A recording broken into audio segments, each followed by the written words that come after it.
여러분, 오늘 우리 말씀 제목이 뭐죠? 예수는 복음이고 기쁨이다. 예수가 왜 우리에게 복음이고 기쁨이 될까요?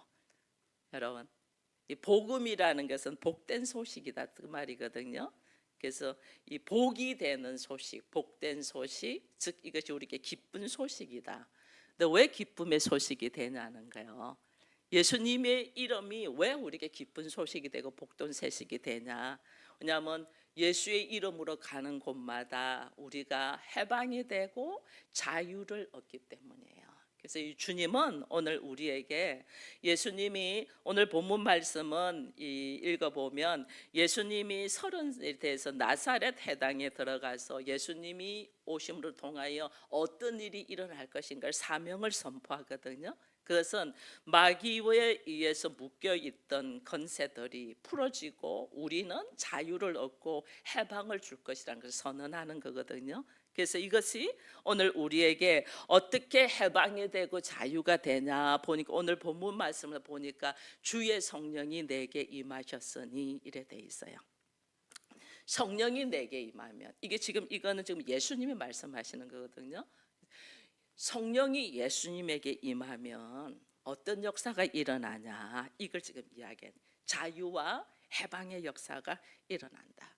성령이 교회에 임하면 사단에게 속박되어 있던 고통에 있던 사람들이 자유하고 해방을 준다는 거예요. 성령이 우리에게 임하면 예수님의 이름으로 말미암아 나를 통하여 또 다른 사람도 자유와 해방의 역사가 일어난다는 거예요. 이 성령의 역사가 오늘 우리에게 어떤 모습으로 묶여 있는, 내 마음이 묶여 있는, 어딘가에 붙잡혀 있는, 거기에서 자유하고 해방을 준다 이렇게 돼 있거든요. 그래서 오늘 본문 말씀이에요. 다시 한번 우리 읽어봅니다. 시작. 주의 성령이 내게 임하셨으니 이는 가난한 자에게 복음을 전하게 하시려고 내게 기름을 부으시고 나를 보내사 포로된 자에게 자유를, 눈먼 자에게 다시 보게 함을 전파하며 눌린 자를 자유하게 하고 주의 은혜를 전파하게 하려 하심이라 하였더라. 아멘. 그리고 고린도후서 3장에 있는 말씀도 하나 같이 보겠습니다. 시작. 주는 영이시니 주의 영이 고신 곳에는 자유가 있느니라. 아멘. 여러분, 하나님은 우리 모두가 성령의 역사를 통하여 이 눌려 있는 마음에서 자유하고 해방되기를 원해요. 성령이 예수님에게 임하신 것처럼 그 성령이 우리에게 임하면 어떤 모습이 되냐면, 가난한 자에게 복음을 주고 또 포로된 자에게 자유를 주고 눈먼 자를 보게 하고 눌린 자를 자유하게 해서 우리로 하여금 그 은혜의 기회를 나만 받는 게 아니고 여러분도 이 은혜를 받게 된다는 것을 전파하게 하려 한다 이렇게 돼 있거든요. 그래서 오늘 저는 이 말씀을 다 전하면 시간이 너무 많이 걸릴 것 같아서 한 포인트만 말씀을 드리려고 해요. 가난한 자에게 주시는 은혜를 말씀드리려고 해요. 예수는 우리의 기쁨이고 예수는 우리의 복음인데, 특별히 가난한 자에게 복음을 전하기 위하여 예수님께서 기름 부음을 받아서 우리 안에 오셨다는 거예요. 내 마음 안에 꽉 들어있는 것들이 많으면 내 안에 뭘 더 담을 수 있을까요? 못 담을까요? 못 담아요. 내 안에, 내 마음 안에 담을 공간이 없으면 아무리 좋은 것을 말해도 우리가 담지를 못해요. 들을 기가 없어요. 그래서 이 놀라운 자유와 해방을 주는, 특별히 가난한 자에게 주는 이 놀라운 은혜를 내가 받으려면 내 마음 안에, 내 생각 안에 있는 것들을 좀 끄집어내야 돼요. 공간이 있어야 돼. 복이 들어갈 공간이 있어야 돼. 하나님의 말씀이 들어갈 공간이 있어야 돼. 우리가 불량식품을 잔뜩 먹었어. 불량식품은 잔뜩 배가 가득 차는데 불량식품을 잔뜩 먹다 보니까 배에서 가스가 막 차. 그럼 우리 어떻게 해야 돼? 아무리 그 앞에 진수성찬이 뭐 갈비찜이 있고 뭐 맛있는 것이 있어도 먼저 뭐 해야 돼요? 배에 가스가 차서 부글부글하면 화장실 가서 이걸 싹 비워야 돼. 그래야지 그 다음에 좋은 음식을 먹을 수 있거든요. 이거 같이 하나님이 오늘 우리에게 너희의 마음 안에, 너희의 생각 안에 불량식품이 너무 많이 들어가 가지고 몸속에 가스가 가득 들어있어. 이것부터 비워. 그럼 내가 정말 너희를 복되게 하고 기쁘게 하고 자유하고 해방시키는 말씀으로 충만하게 하겠어. 이러는 거야. 그래서 하나님은 계속해서 교회를 오면 우리라고 내려놔라, 내려놔라, 감정 내려놔라, 생각 내려놔라 하는 건 뭐냐면 그걸 쫙 내려놓고 복된 것, 좋은 것, 기쁜 것, 자유하는 것, 해방하는 걸로 채워주기 위해서 하나님이 내려놔라 하는 거예요. 이것을 비울 수 있는 사람이 가난한 자예요. 하나님은 이것을 비워서 마음의 공간이 있는 자를 가난한 자라고 해요. 그래서 가난한 자를 여러분 보면, 여러분 우리가 선악과를 먹고 난 다음부터 우리는 뭐냐면 하나님의 형상인 하나님의 영이 죽은 자잖아요. 너무 불쌍하잖아요. 그래서 하나님은 이 영이 죽어 있는 자, 가난한 자를 하나님은 찾아오셔요. 우리에게 뭐냐면 하나님의 영으로 다시 회복시키기 위해서, 재창조의 역사가 있기 위하여 하나님 찾아오신단 말이에요. 또 우리에게 마음이 가난한 자는 내가 열심히 살아봤는데 나로서 걸어갈 것이 한계가 있잖아요. 우리가 도무지 한계를 느껴서 희망도 기쁨도 없이 나의 모습 속에서 내가 모든 것을 내려놓을 수밖에 없는 자들을 하나님이 찾아오셔요. 하나님 당신 아니고는 내가 도무지 감당이 안 돼요. 그런 분들을 하나님은 찾아오셔요. 그게 마음이 가난한 자예요. 근데 하나님은 참 놀라울게요. 마음이 가난한 자들이 또 어떤 모습으로 오냐면, 하나님이 저에게 오셨을 때는 어떻게 왔냐면, 제가 육체의 병이 들었잖아요. 몸이 병이 들어가지고 죽는다고 했잖아요. 육체의 병 들어서 죽음으로 갈 수밖에 없는 자를 불쌍히 여기서 하나님 또 찾아오셔요. 그래서 저는 여러분들이 저처럼 병이 들어서 하나님을 만나는 걸 별로 반가워하지 않아요. 여러분들이 빨리 마음을 비워서 하나님을 만나기를 바라요. 저는 고집이 셌나 봐요. 그러니까 몸으로 하나님이 말씀하셔가지고 내가 나를 내려놓을 수밖에 없는 상황이 되어서 하나님을 만났거든요. 근데 여러분들은 저보다는 고집이 조금 덜 세기를 바라요. 그래서 말씀으로 이야기할 때, 우리가 왜 부모님들 있잖아요. 애들 말 안 들으면 좋은 말로 할 때 들어 이러잖아요. 그죠? 하나님이 좋은 말씀으로 말씀하실 때 우리는 자기를 비울 수 있는 은혜가 있기를 바라요. 그래서 근데 하나님은 그렇게 영이 죽은 자나 자기의 마음을 내려놓은 자나 육체에 병든 자나 심지어 생활이 너무 고달퍼서 가난한 자, 생활이 너무 고달퍼서 가난해서 생활이 핍첩한 자, 일용할 양식이 없는 자, 너무너무 불쌍하잖아요. 하나님은 그런 사람도, 굶주려 있는 자도 하나님은 찾아와요. 그래서 내 영혼이 가난하고 내 마음이 가난하고 육체가 가난하고 생활이 가난하고 좌우지간에 가난한 자, 너무 내가 힘든 자, 가난한 자를 하나님은 가난 속에서 살기를 원하지 않아요. 하나님은 우리가 하나님을 만나서 우리가 어떻게 하나님의 자녀로 누리면서 살기를 원해요. 이게 복음이에요. 하나님은 우리가 가난하게 찌질하게 살기를 원하지 않아요. 하나님의 자녀잖아요. 하나님은 우주 만물을 창조하신 거 믿으십니까? 그 창조자는 모든 것을 다스릴 수 있는 분이잖아요. 그 창조자의 자녀야. 근데 우리가 찌질하게 가난하게 살기를 바라겠어요?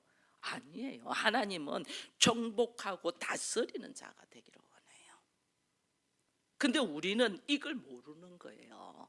그래서 하나님이 십자가의 진리의 말씀, 이 말씀을 듣고 난 다음에 이 말씀, 예수님은 우리에게 기쁨이고 예수님은 우리에게 좋은 소식, 복된 소식을 주기 위해서 오신 분이네. 이걸 깨닫고 예수를 받아들이는 사람에게는 이걸 내가 받아들였다, 이 받아들인 걸 어떻게 알겠어요? 그래서 입으로 시인하면 이랬거든요. 그래서 우리의 입으로 내가 예수님을 내가 믿습니다. 예수님은 우리에게 복음이고 기쁨입니다. 예수님은 길이요 진리요 생명입니다. 이것을 입으로 시인하는 자에게 놀라운 일들이 일어나는 거예요. 십자가는 예수님은 죄인의 모습으로 오셔서 우리를 어떻게 하냐면 의롭다 죄 없다 하기 위하여 오셨거든요. 우리가 추하고 더러운 모습으로 있어요. 이걸 제하고 예수님의 옷, 하나님의 자녀의 옷, 거룩한 옷을 우리에게 입히려고 해요. 병든 자는 어떻게 해요? 예수님은 어떻게 해주기를 원해요? 치료하기를 원해요. 이 병든 나를 치료하기 위해서 예수님이 채찍을 맞았다니까. 몸에 채찍을 그냥 이렇게 맞는 게, 여러분 성경에 채찍을 때리는 그 채찍에 이게 살점이 떨어 나가는 이게 쇳덩어리 같은 것이 박혀 있는 채찍이랬잖아요. 채찍을 한번 탁 휘두르면 이 살점에 탁 잡아 살점을 탁 떼내는 채찍이에요. 얼마나 아프시겠어요. 예수님은 왜 그렇게 몸을 아프게 채찍에 맞았나? 우리의 몸에 병든 것을 고치기 위하여 맞으셨다니까. 저는 예수님이 채찍에 맞았음으로 말미암아서 나의 질병, 병에서 노임받은 사람이에요. 그래서 여러분들에게 말씀해 줄 수 있는 거예요. 제가 그게 경험된 사람이니까. 예수님이 채찍에 맞으신 그 공로로 나는 병에서 치유함을 받았다니까. 여러분, 예수님이 이 땅에 오셔서 엄청나게 가난하게 사신 거 아세요? 여러분들이 지금 강남에 있습니다.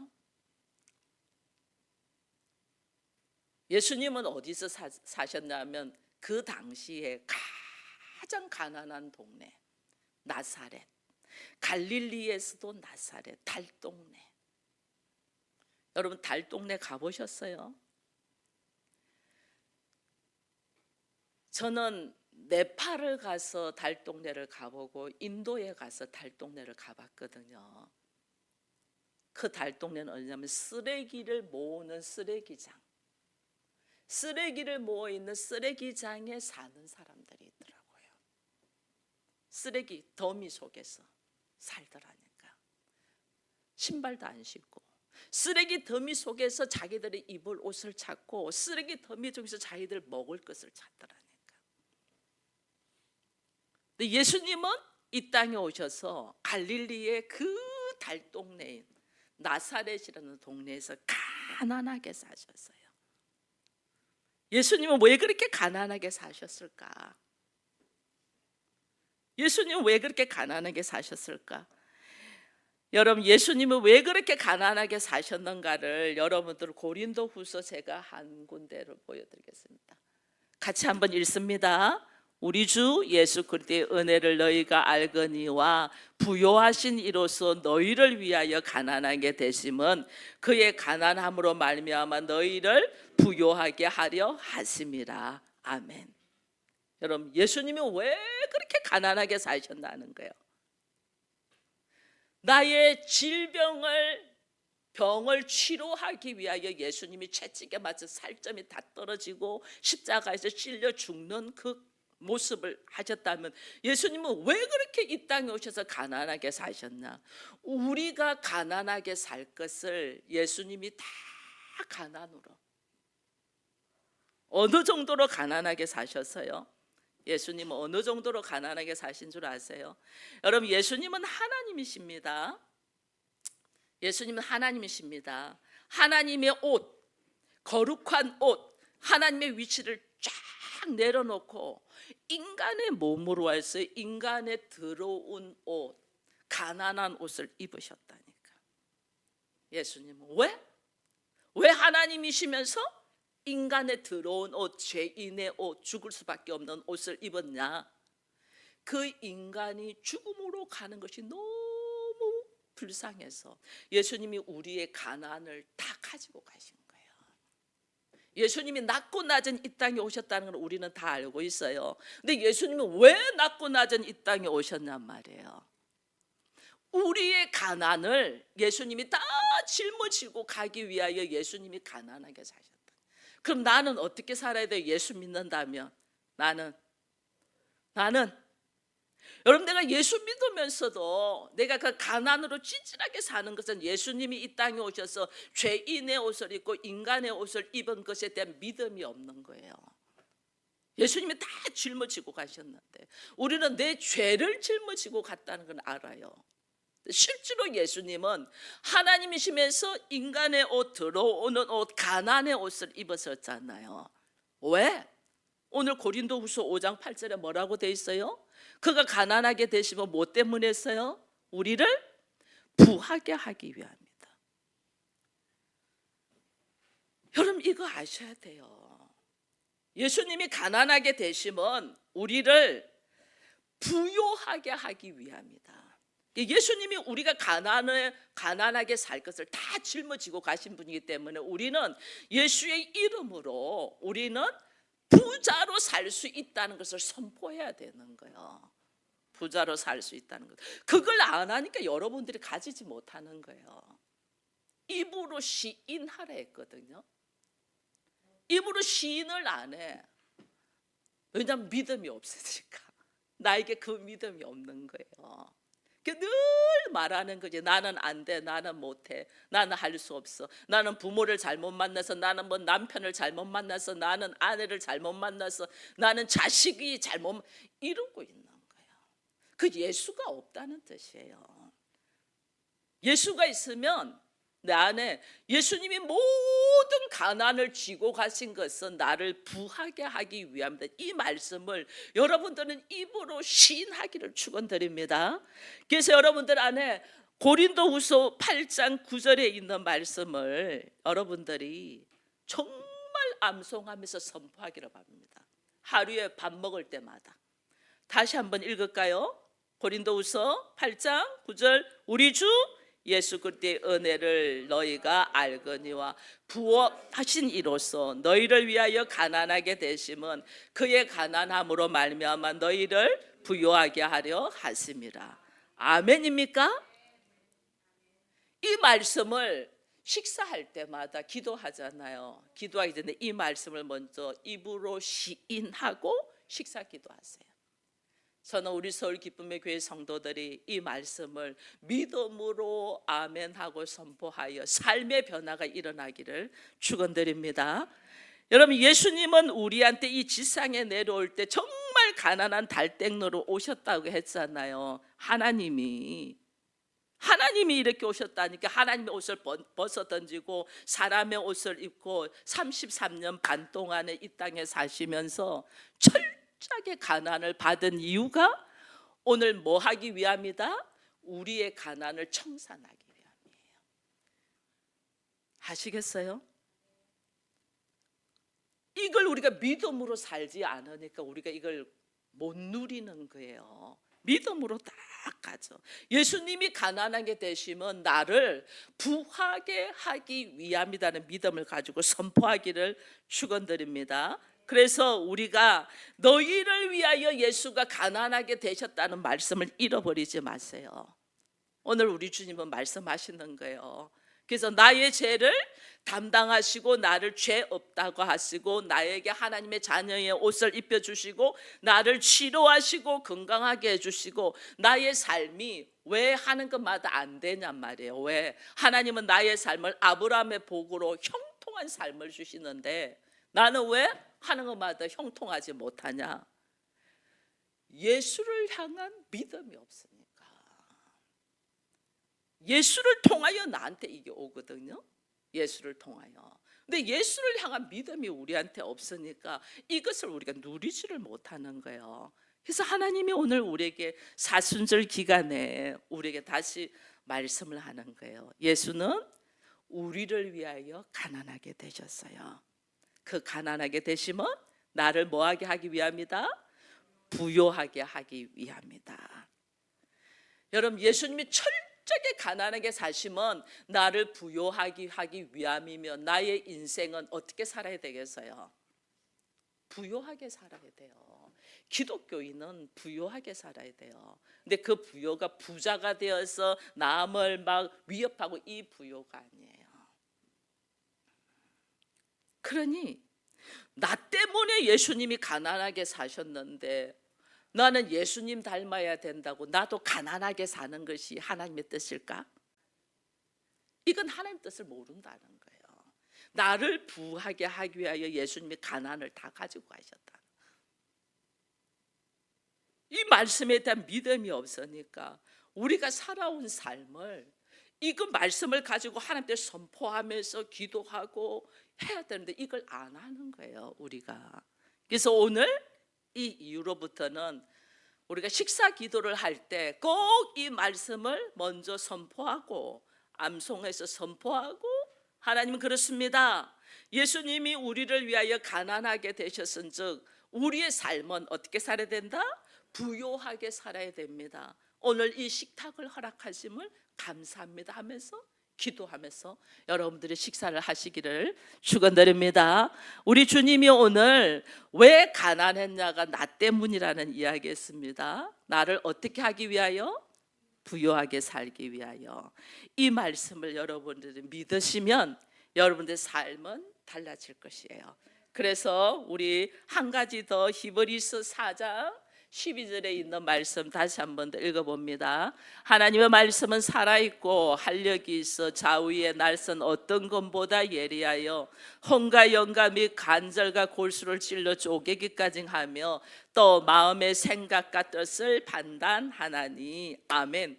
하나님의 말씀은 살아있고 운동, 활력, 생기. 그래서 이 말씀을 내가 입으로 선포하면 어떻게 이 말씀대로 나에게로 돌아온다 그 말이에요.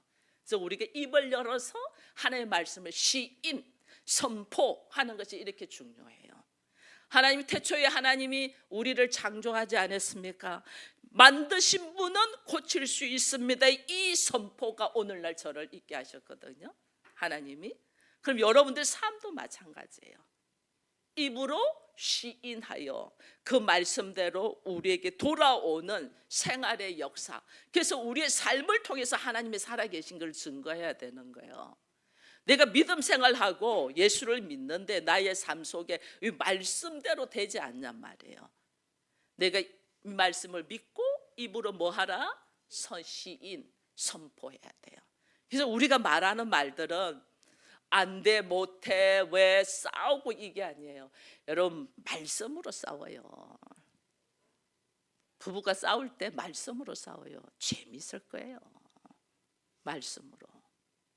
어떤 부부는 보니까 노래로 하시더라고요. 노래로. 그게 우리가 이제 뮤지컬이잖아요. 다 마음을 노래로 하고 또 저쪽으로 하고. 우리는 말씀으로. 막 아내가, 예를 들어서 아내가 나를 막 공격하고 미워하고 막 그런 것 같다면 무슨 말씀을 하면 좋겠어요? 하나님은 원수도 사랑하라. 이렇게 만약에 상대가 말한다면 거기서 말할 때 어떻게 하겠어요? 말씀으로. 이 말씀이 우리에게 뭐가 되냐면 이것을 시인하고 선포할 때 말씀은 살아서 운동력이 있어 우리에게로 돌아온다. 우리의 생활에 역사하는 거예요. 우리가 이 놀라운 말씀을 말하지 않는 거예요. 입으로 시인해야 되는데 말을 안 해. 맨날 하는 말이 미쳤어 이런 말만 하고 있어. 맨날 하는 말이. 그러면 어떻게 해요? 정말 미쳐야지. 옛날에 우리 부모님들이 그런 말 잘했거든요. 나가 뒤져라 이런 말 잘했거든요. 자식이 나가 뒤지면 어떻게 되겠어요? 객사하며. 근데 부모님들 그냥 쉽게 이 뭐 할 놈 나가 뒤져라 이렇게 했다니까요. 말이 나에게로 돌아오는 걸 생각 안 하는 거예요.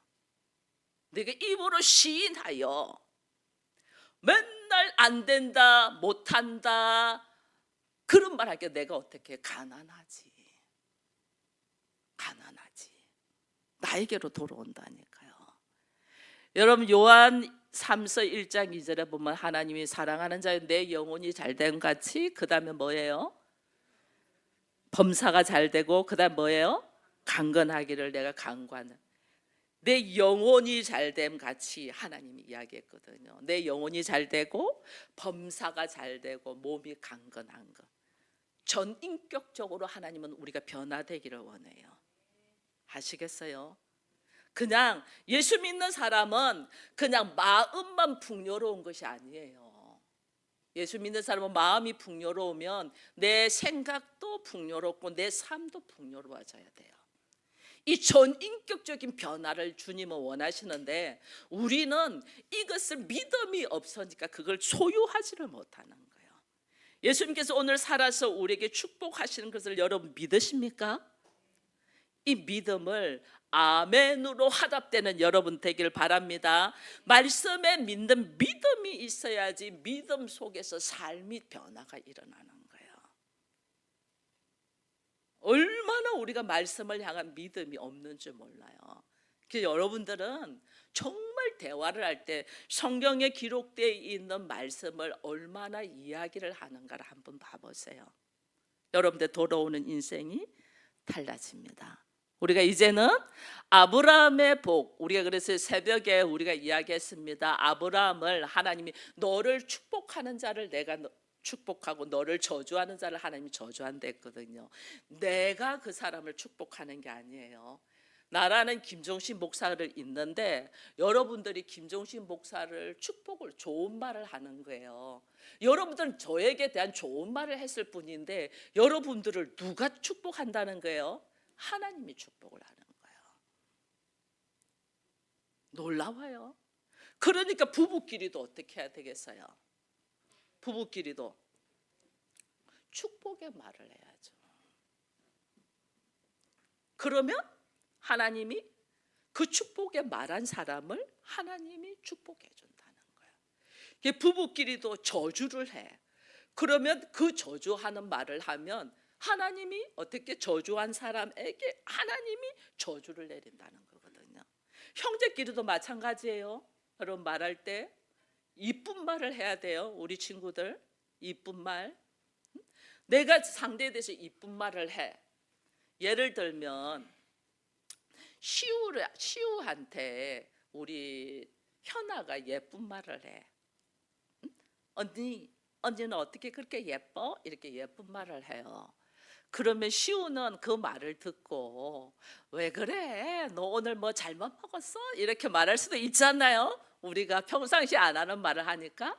근데 이 시우를 하나님이 사랑을 해. 근데 내가 사랑하는 자를 이쁘다고 해주니까 하나님이 어떻게 그 말을 한 현아에게 복을 내린단 말이에요. 아시겠어요? 그렇게 형제끼리도 얼마나 이쁜 말 해야 되는지 몰라요. 너 뭐야? 우리 보통 보면 우리가 클 때 그런 거예요. 제가 과거에 이 눈 라식 수술을 하기 전에 저도 안경을 꼈거든요. 제 밑에 남동생이 아마 저 지금 용규 아마 현호 나이쯤 됐을 것 같아요. 저보고 요즘은 그렇게 놀리는 사람이 없어요. 근데 우리 어린 시절에는 안경 끼면 되게 안 좋은 말을 했어요. 저보고 동생이 안 좋은 말을 한 거예요. 그냥 눈알 4개 이렇게로도 말도 안 했어요. 눈깔이 4개 이랬어요. 막 속이 상하는 거예요. 그래서 앞이 안 보여서 그 안경을 끼는데 그래서 잘 보여 이게 아니고 눈깔이 4개 이러면서 놀리는 거예요. 그래서 제가 그 말을 듣고 속이 상해서 근데 안경 안 껴 하고 탁 던져버린 거예요. 그렇게 던졌거든요. 근데 저는 지금 안경 안 껴요. 하나님이 라식 수술을 해줘가지고 하나님이 제 눈을 고쳐주든지 의술이 발달이 되든지 제가 안경 안 끼고 잘 보는 사람이 되게 해주세요. 딱 기도했거든요. 근데 하나님 전 지금 의술이 발달돼서 수술을 해서 안경 안 끼도 잘 보는 사람이 됐어요. 제 동생은 지금 안경 낄까요? 안 낄까요? 안경 끼고 있어요. 이게 저는 아무것도 못해요. 저는 다만 기도했을 뿐이에요. 근데 하나님이 의술이 발달돼서 저의 눈은 고쳐주시고, 오히려 그 말을 한 사람은 물론 수술하면 얼마든지 고쳐요. 근데 그 마음을 안 주셨겠죠. 안경을 끼고 있더라니까요. 제가 그 친구, 우리 동생의 안경 낀 모습을 보면 걔는 그 말 한 거 기억이 안 날 거예요. 저는 상처였기 때문에 기억이 났는데 이제 웃어요. 웃으면서 너도 기도해야 될 거야. 지금 교회 안수 집사예요. 회개했겠죠? 했겠죠? 여러분, 우리의 말 한마디가 얼마나 중요한 줄 아세요? 이 양 말하는 거, 하나님은 뭐냐면 우리 속에 성령이 안에 계시면 성령이 우리를 어떻게 한다? 형통한 삶으로 이끈단 말이에요. 이 진리의 말씀을 여러분들이 믿으시기를 축원드립니다. 그래서 고린도후서 5장 17절에 가면 이런 말씀을 해요. 같이 읽습니다. 그런즉 누구든지 그리스도 안에 있으면 새로운 피조물이라. 이전 것은 지나갔으니 보라 새 것이 되었도다. 아멘. 예수를 믿음으로 말미암아서 잃어버리는 것을 찾고 새 사람이 되고 하나님의 나라의 시민권자로서 살아갈 수 있도록 하나님이 역사하신단 말이에요. 우리를 그냥 두지 않아요, 하나님은. 그래서 예수를 보내주셔서 그 예수를 통해서 나의 삶이 자유하고 해방되어서 기쁨이요 복음으로 들어오도록 우리 주님은 역사하신단 말이에요. 이것을 우리가 믿고 걸어가면 이 교회 안에서는 예배를 형식적으로 드리는 곳이 예배가 아니에요. 교회를 다닌다면 이 안에 성령의 역사로 말미암아서 내 안에 묶여있는 것들이 풀리고 내 인생이 묶여있어, 어딘가 묶여있어. 이것이 풀린 인생으로 걸어가기를 원하신단 말이에요. 나의 삶은 묶인 인생으로 살지 않고 다시 재창조되는 인생으로 살 거야 라고 여러분들이 선포하기를 축원드립니다. 성경 안에는 이런 인물들이 너무너무 많이 나와요. 12년 동안 혈유증으로 병들어 있는 여인이 예수님을 만나서 거기서 회복의 역사, 병에서 풀리는 역사. 여러분 알잖아요. 38년 동안에 안전뱅이가 되어가지고 그 연못에만 들어가면 고침을 받는다는 걸 눈으로 보고 알면서도 못 고친 안전뱅이를 예수님을 딱 만나서 그의 발목에 묶여있던 것을 풀어주잖아요. 나면서부터 소경된 자가 너무너무 안타까워서 나사렛 예수여 나를 불쌍히 여기셔서 나를 하여금 보게 해달라는 고백을 딱 했는데 예수를 만나서 어떻게 돼요? 그의 눈이 열려버리잖아요. 묶인 인생이 풀린 인생으로 가는 것이 예수예요. 그래서 예수는 우리에게 복음이고 기쁨이다. 여러분 심지어 나사로가 죽어서 무덤에 있는데도 예수님은 어떻게 해요? 나사로야 나오라 하니까 그 나사로가 수의를 입은 채로 나왔다. 이래 성경은 돼 있잖아요. 우리로 하여금 자유하게 한다. 여러분 이것을 믿습니까? 나에게 오늘 묶여 있는 것이 뭐 있냐는 거예요. 나에게 내가 묶여서 과거의 상처에 묶여서 꼼짝도 못하고 있는 것이 뭐냐는 거예요. 영적으로 내가 묶여 있는 것을 누구를 통하여? 예수 그리스도를 통하여 자유하고 해방되기를 축원드립니다. 하나님은 오늘 우리에게 말씀하십니다. 너로 하여금 묶여 있는 데서 노임 받기를 원한다. 예수 그리스도의 십자가를 통하여 내가 어떻게 다시 재창조되는 은혜가 있기를 바라요. 그래서 우리를 뭐라고 부르냐면 하나님의 교회, 우리를 그리스도의 신부, 하나님의 기쁨이라고 해요. 나 같은 자가 어떻게 하나님의 기쁨이 되겠어요? 예수를 통하여. 예수님에게 성령이 임하니까 예수님을 통해서 역사하신 것처럼 나에게도 성령이 임하면 이런 새로운 역사가 있는 것을 보면서 우리 서울 기쁨교회 성도들은 입으로 이제는 못해 안해 하지마 뭐 이런 말이 아니고 말씀을 가지고 오늘부터 고린도후서 8장 9절의 말씀을 다 선포하면서 여러분들 삶의 변화가 일어나기를 축원드립니다.